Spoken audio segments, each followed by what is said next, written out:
Welcome everybody to Monday Night Live. My name's Arden, and tonight we have got my friend Tim Durkin from Granbury in Texas. Last week I was speaking to Tim. We always have a chat before I engage a speaker, and then we had a rehearsal. And at the rehearsal, Tim and I spoke about this book, Indistractable. Well, I ordered it on Amazon on Friday. It arrived Saturday, and I'm on page 188, and I've summarized it on 15 bullet points. It is, in fact, an amazing book.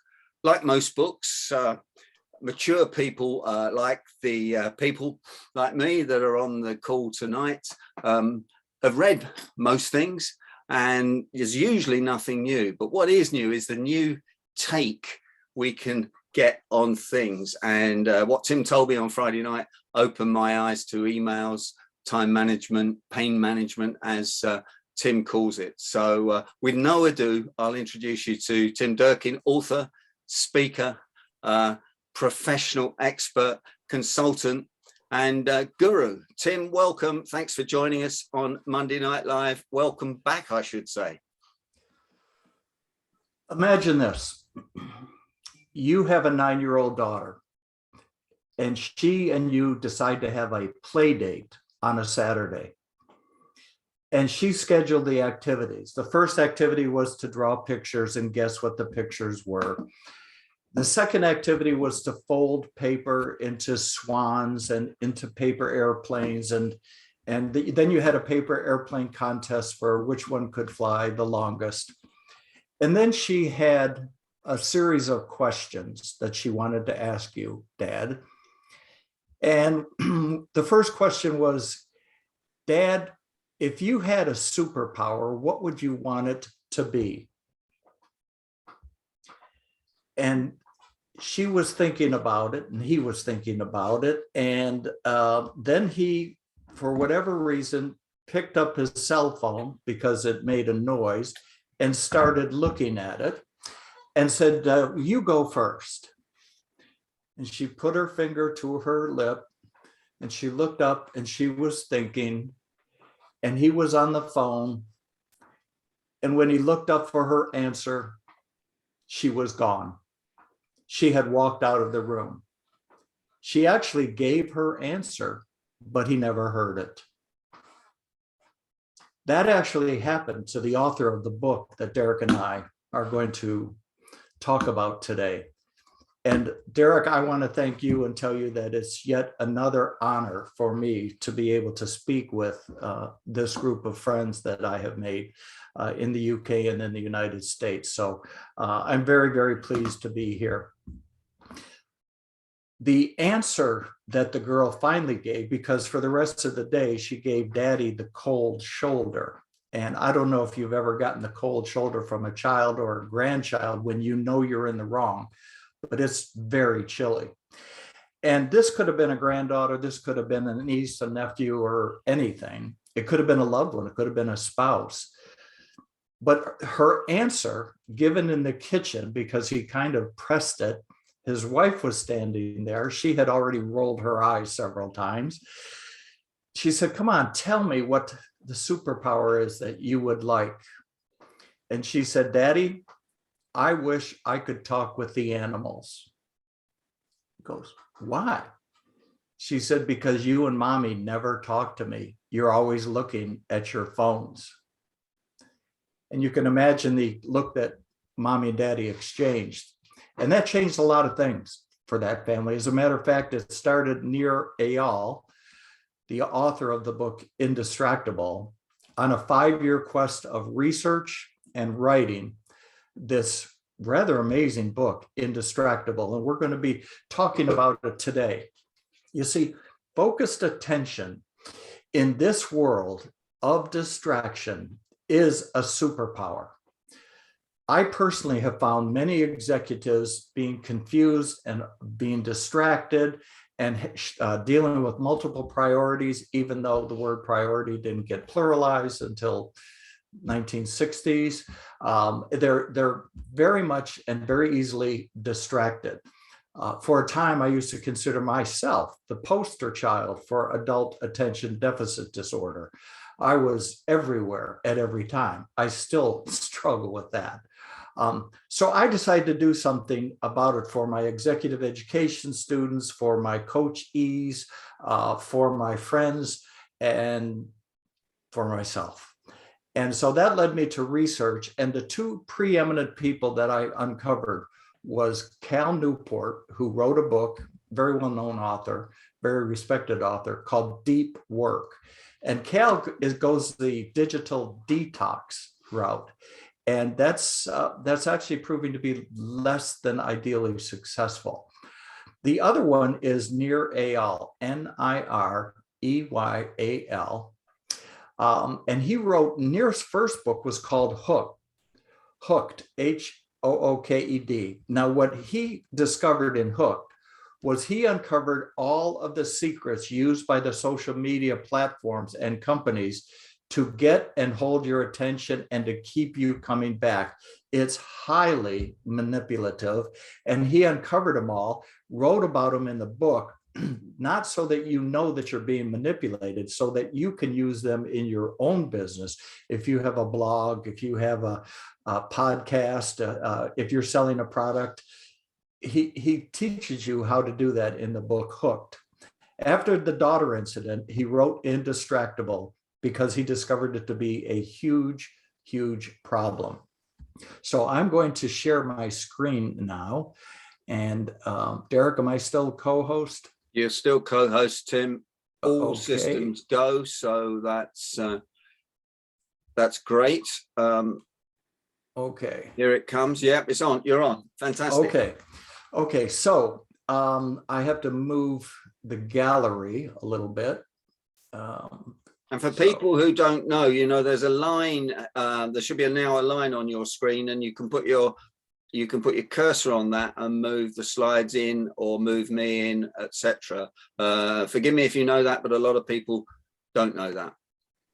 So one of the ways we talk about distraction is squirrel. All right. Now, why won't it work? Okay. Look out for squirrels, because if you remember the movie Up, there was a dog. If you own a dog, if you've ever walked a dog, you know that when it sees a squirrel, no matter what else is going on, it's going after the squirrel.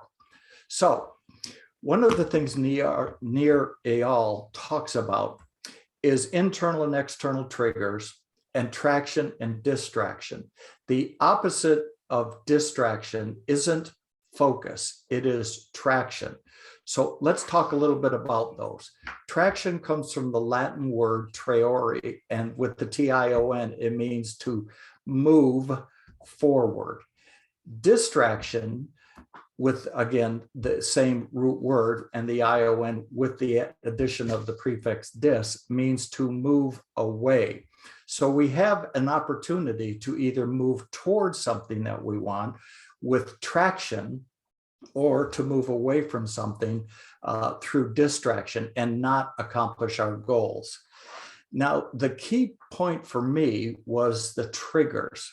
We have internal triggers and we have external triggers.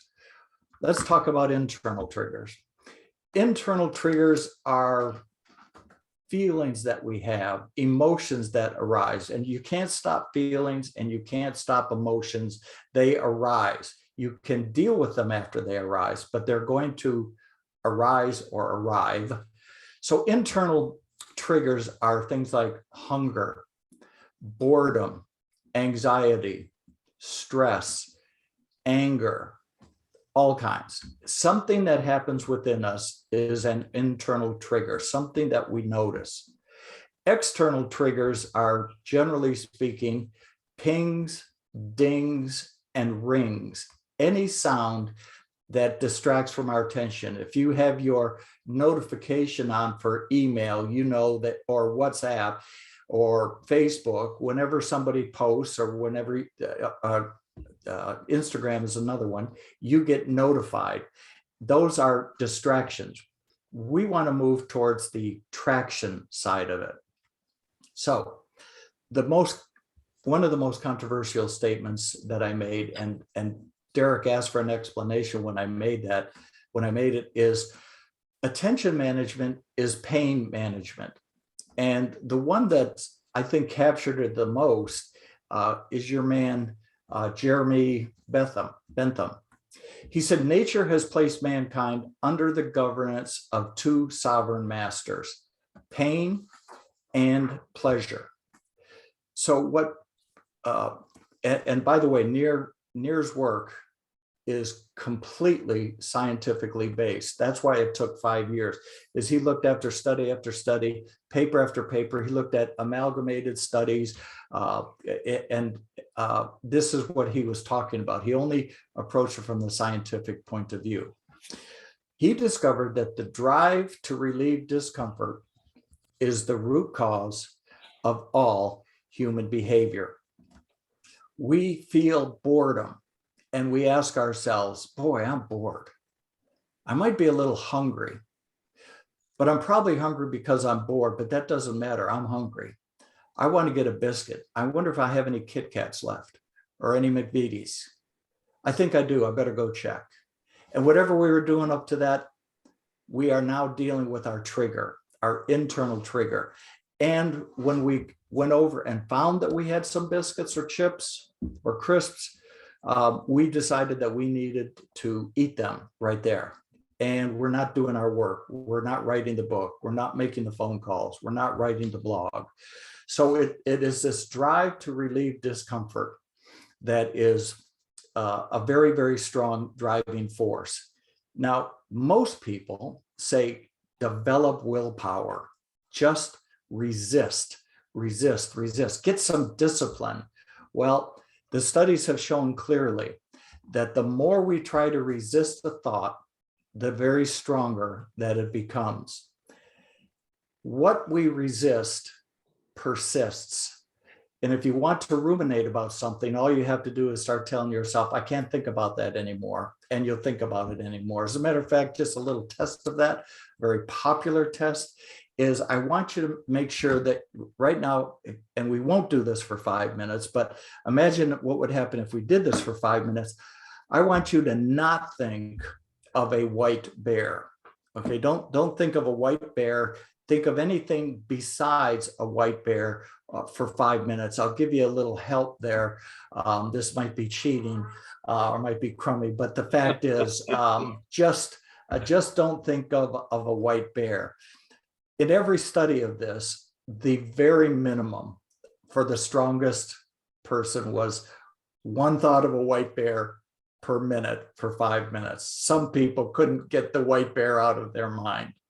So if what we resist persists and we're trying to not be distractible, it wouldn't be fair to me, having read the book, to not tell you some of the ways that he says, that Nir says, and the studies prove, is Nir collected all the data. He did make up the word indistractable, but he collected all the data about focused attention.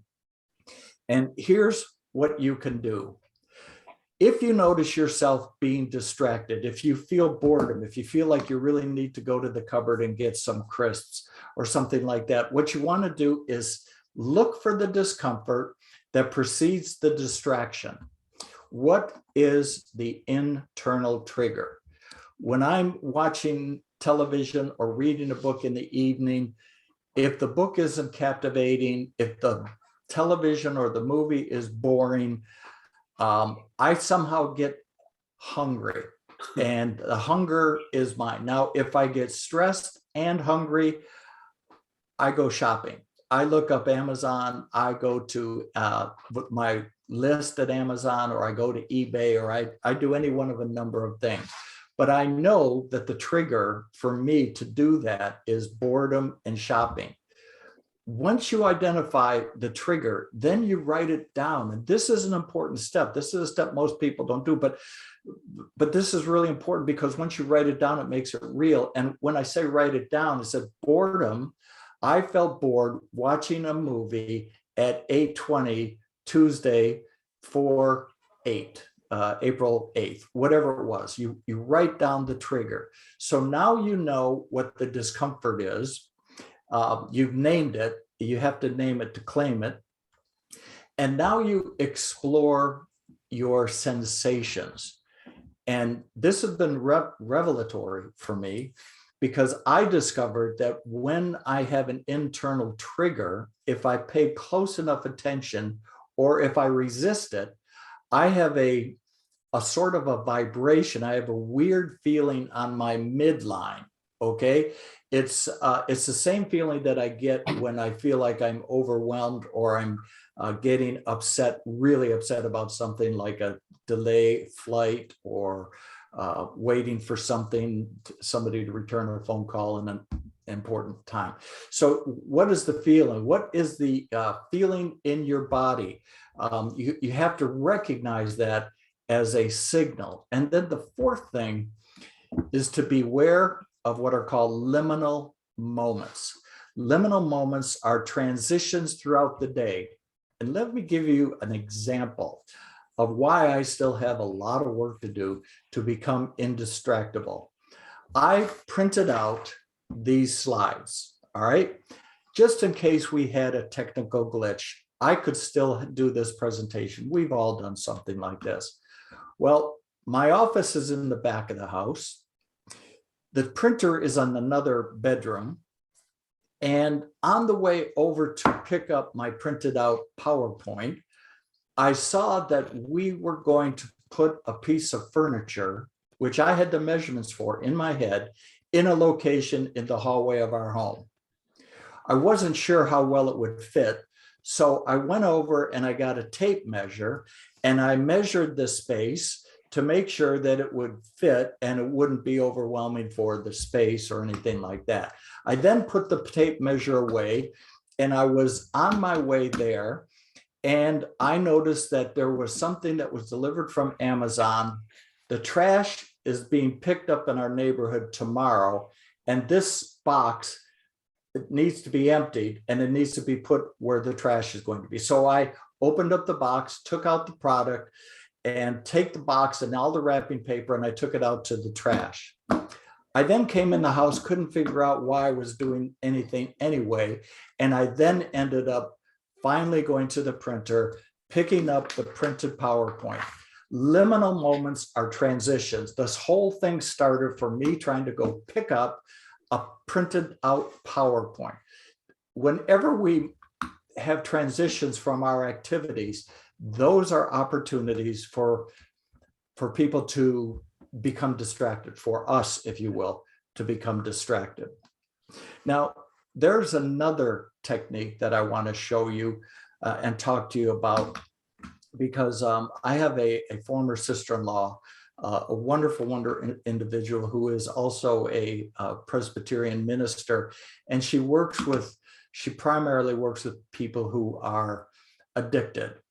And she reminded me when I was trying to stop smoking, when I did stop smoking, that I would still get the urge. And she said, whether you give into the urge or whether you don't give into the urge is going to go away. And what she was talking about is something called a 10-minute trick. I've done this a couple of times in the past couple of weeks. The 10-minute trick recognizes that urges come and they go. They're very much like waves. As a matter of fact, the proper name for this technique is called surfing the urge. And I referenced it very briefly a couple of weeks back. Surfing the urge recognizes that an urge very much like a giant or a big wave in the ocean. It comes up, it crests, and then it falls. All right. That's what urges do if you wait them up. So what Nir recommends is that when you feel the urge for a piece of cake, a cigarette, a drink, and you're trying to not be distracted by that, or you're trying to quit, all you have to do is promise yourself that you will wait 10 minutes, keep working or keep doing whatever you were doing, and then go have the cigarette or the dessert or whatever it is that you promise yourself. Even if you do have it after 10 minutes, you have increased your ability to deal with urges as long as you waited the full 10 minutes. So And I'll talk about what happens after you succumb, if you will, because a lot of people do the wrong things when they succumb. They go, oh, I just have no willpower. I just can't. I just have no discipline. Don't do that. All right. Now, keep in mind, I really do enjoy this quote, and I firmly believe it. The cure for boredom is curiosity. But there is no cure for curiosity. And I personally think that's very, very good. I love that because I am intensely curious. However, if we are bored and we are trying to get something done, I have narrowed my book collection down to really my favorite all-time books.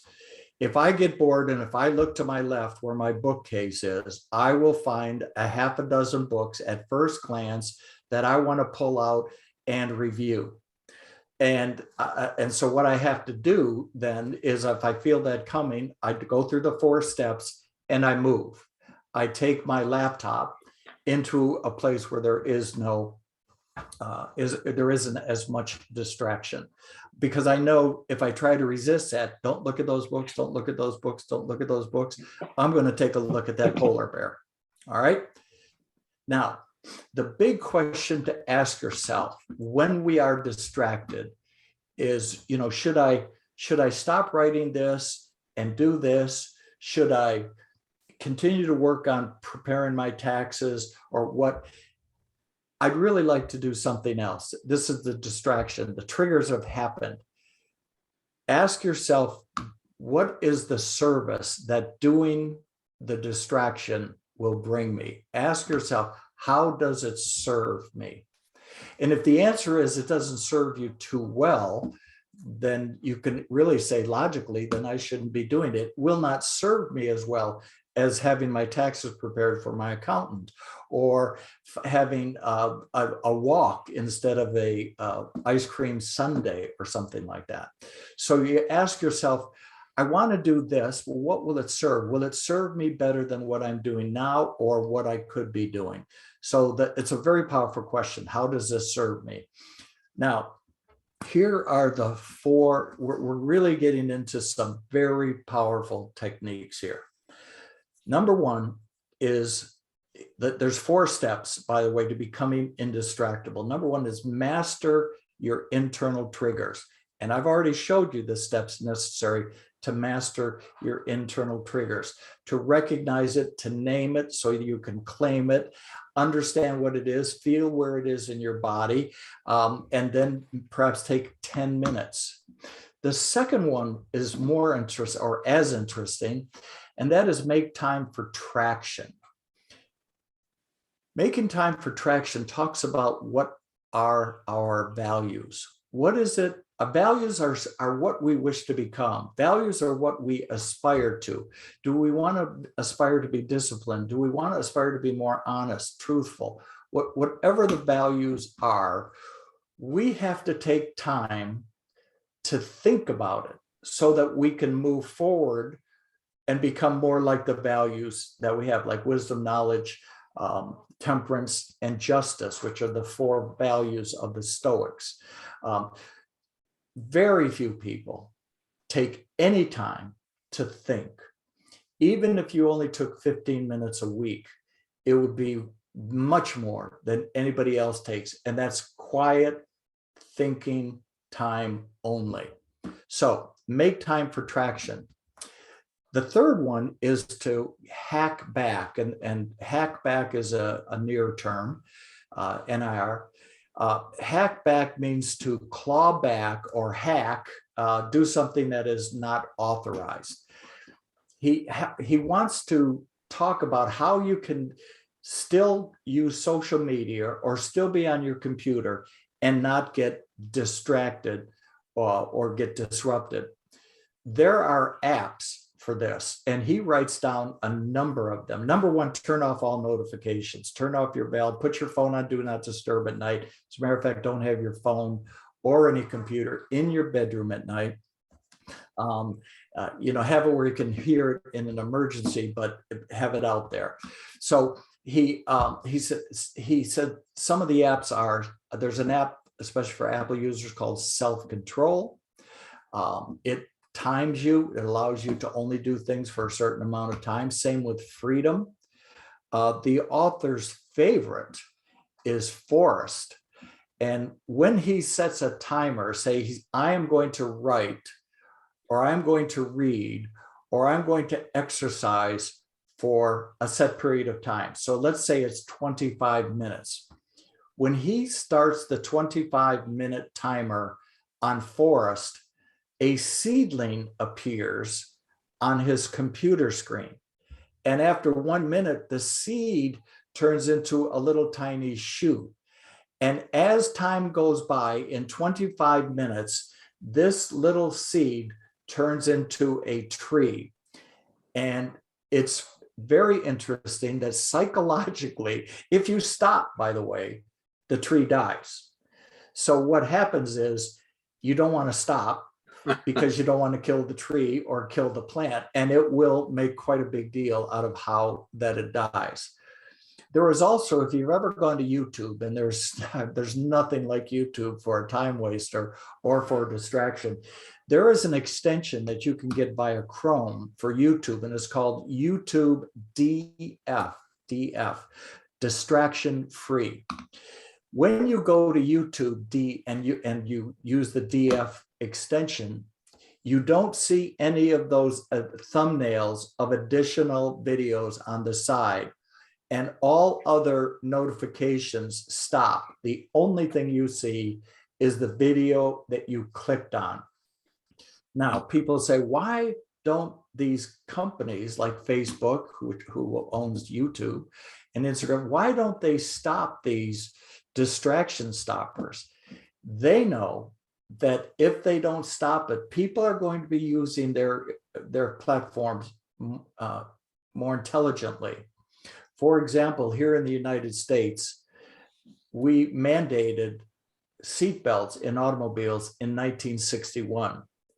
But seatbelts started to be installed in automobiles 17 years earlier. Seatbelts started to become popular 17 years before they were mandated by the government.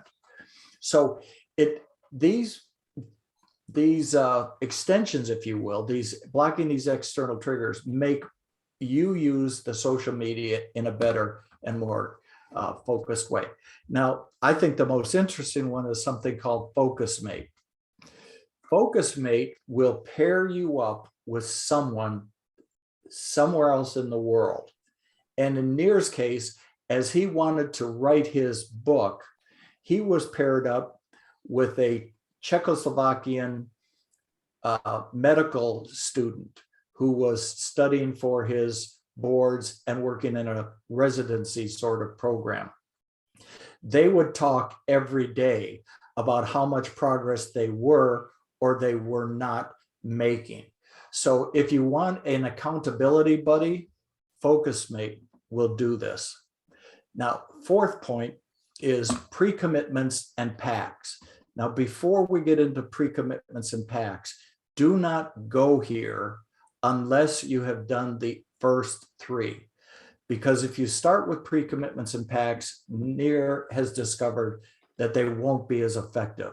You have to first master your internal triggers, make sure that you take time for traction, and hack back the external triggers. But let's take a look at these packs. Tim, yes. I'm going to stop you for a minute because you've been going flat out for 25 minutes, and I think you need a break. I was going to pick up on three things. There's always three, the power of three, while you get your voice back and all the rest of it. Number one was, he suggests in his book, which I thought was a fantastic idea, that you sit down with your boss or yourself at 11 o'clock on a Monday morning and have a 15-minute review of what you're doing. Because at the moment, many people are working more than 55 hours a week. And there's some research that says if you work more than 55 hours a week, production goes down, your thinking goes down, etc. He says turn off push notifications.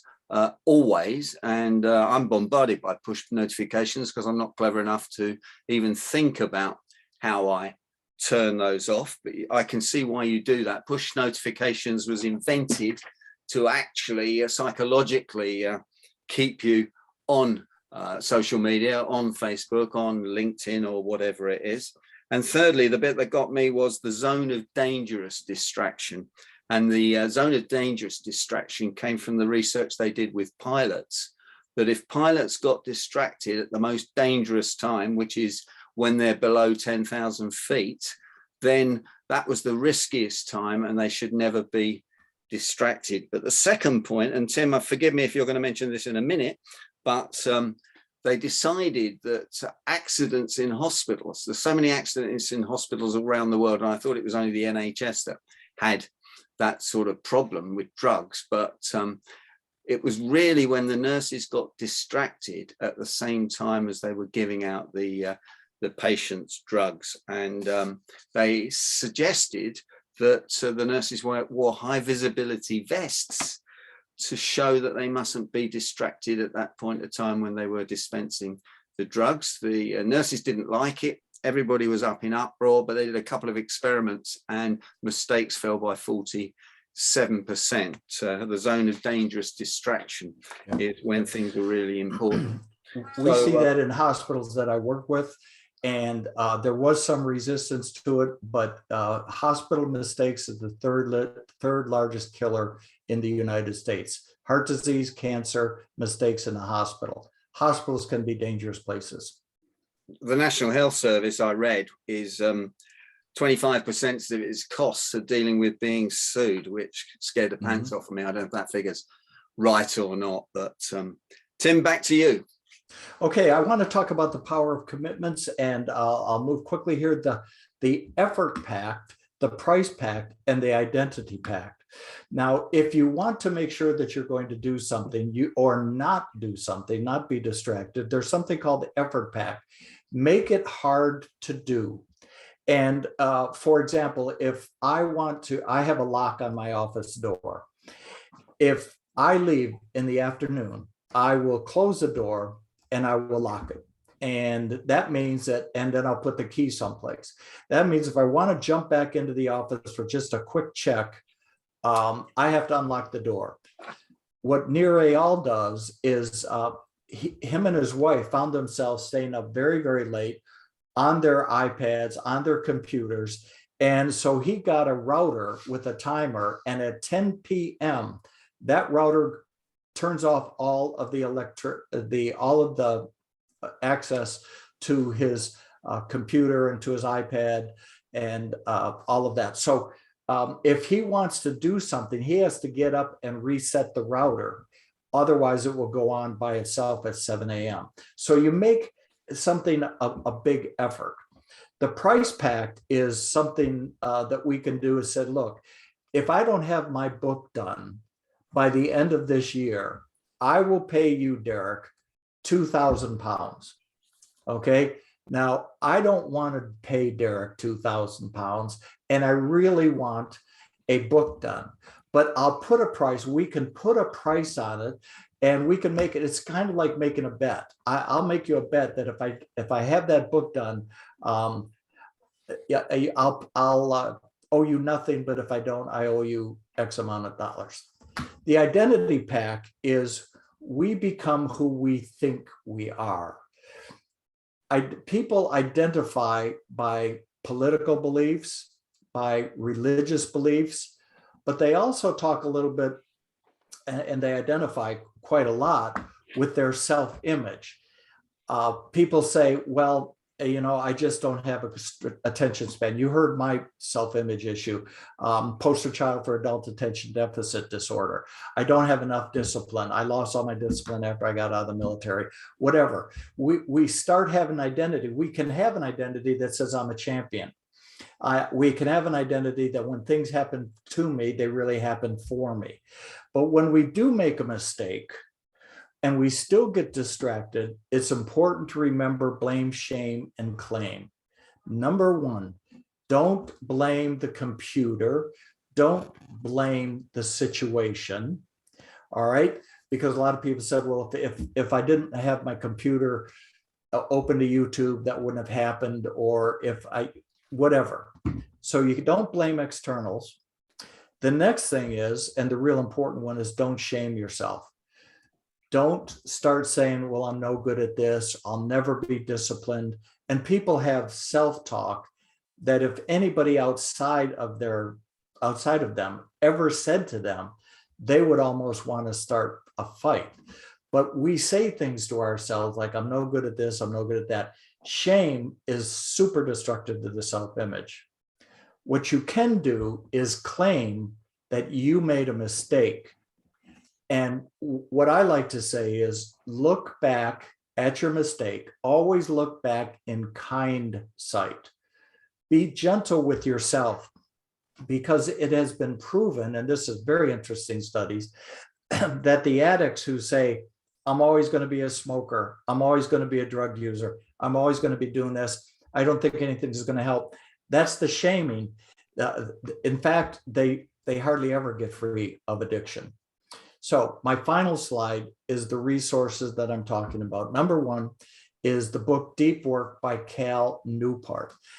Again, the digital detox, which is one of the things that Cal talks about, there's finding evidence that it may not be, or it's not the only thing. It's a very, very good book, a very worthwhile read. But the digital, because of what we talked about before, what we resist persists. There's the cover of Indistractable.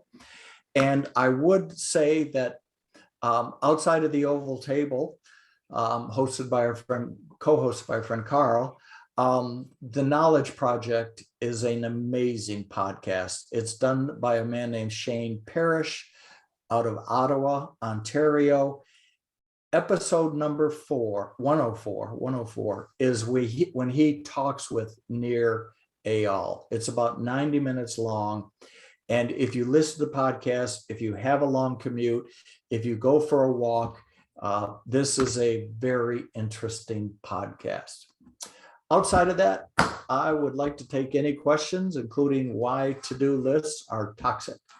Tim, thanks very much indeed. That was fantastic. You went to a lot of trouble over the weekend to present those, to put those slides together. Thank you so much for that. And also to do a half-an-hour presentation on a book, which you haven't done before. So many congratulations on that. And thank you for doing that from all of us. We need to give you the usual round of applause, the usual Monday night live chat. I'm going to fire the first question. I'm going to stop the recording. Before you do, Derek, one thing, because you know this, when you buy the book Indistractable, if you buy it from Amazon, if you buy it from a store, if you put the number of the receipt and send it back to nirandfar.com, you will get a large body of additional material, including templates for time boxing, a handbook or a workbook. I just can't believe how well written and the additional material that Nir Eyal is providing through the purchase of one book. So I think it's the best bargain in books I've seen in a long time. Go ahead with your question. Well, Tim, I've got to confess, Tim told me that when we were talking last night and rehearsing this, and I said, I can't do it, Tim. I just haven't got enough time, and I've got to take notice of what's in Nir's book. So thank you. Perhaps if somebody else reads it, to do it for me. I was practicing my speed reading on this book as well. I'm going to put some tips about speed reading in next week's newsletter, but I turned pages down. I've put highlighting in it, and I was going for it at 100 miles an hour, but I think I picked out most of the tips. Absolutely fantastic, Tim. The one question I'm going to ask you is, you told me that he thinks lists are very damning. What's that all about?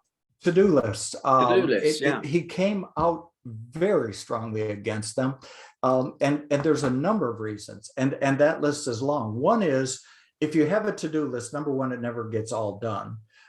It's kind of an eternal or an evergreen list. Number two, when you look at your to-do list, you don't do the hardest thing first. You do the easiest thing first. And The other thing is what he recommends. So he doesn't like them, and he's got lots of evidence why they're toxic. They really do shame us when we don't, or they have the power to shame us when we don't finish them. But what he does, and he provides a template for it, is something called time boxing, that you put in your calendar, and he's got templates again, every single thing that you are going to do. You even write in sleep, you write in relaxing, you write in start drinking, if you will. You write it everything, the 24 hours is filled in, and you adhere to that schedule. Your productivity absolutely goes through the roof, and your self-image and your positive feelings rise correspondingly. So it's a technique called time boxing. You don't have to buy the book. You look up time boxing templates in Google or whatever, you can get them for free. But to-do lists, they're very, very, I'll just use the word toxic. Tim, I'm an open-minded skeptic. That's what I call myself. I need to test everything. And that's the one thing you've said that I don't buy into. In fact, my to-do list is on a mind map. I did that this morning because I've got so much to do. And I don't know how I would remember everything if I didn't do it. And I'm not going to stick everything on the computer because I like a pencil. And he recommends that too. Yeah. Tim Durkin, thanks very much for joining us. Will you stay on and answer? Yeah, any questions, please? Questions where we're actually out of time on the recording. Can I thank you once again? Can I ask everybody to thank Tim in the usual Monday Night Live way? TimDurkin.com is how you get hold of Tim. And Tim holds the record of more presentations on Monday Night Live since we've been going, Tim. So thanks very much. And thank you. And we look forward to seeing you again. Will you come back again? Of course. This could be a three-parter, this whole thing on Indistractable. Yeah, that's called a sales closing question, Tim. As you know, that's not in Indistractable, but everybody knows what the game is. Thanks for joining me on Monday Night Live. Look forward to seeing you shortly. Watch the recordings on YouTube and listen to it on the podcast. You said, Tim, that it was Carl's and this other guy's podcast, but what about my podcast? What about the your podcast? See, Derek, I'm glad I wore my peppermint flavored shoes today. Absolutely. So I put my foot in my mouth. Thanks, Tim. Take care. See you soon.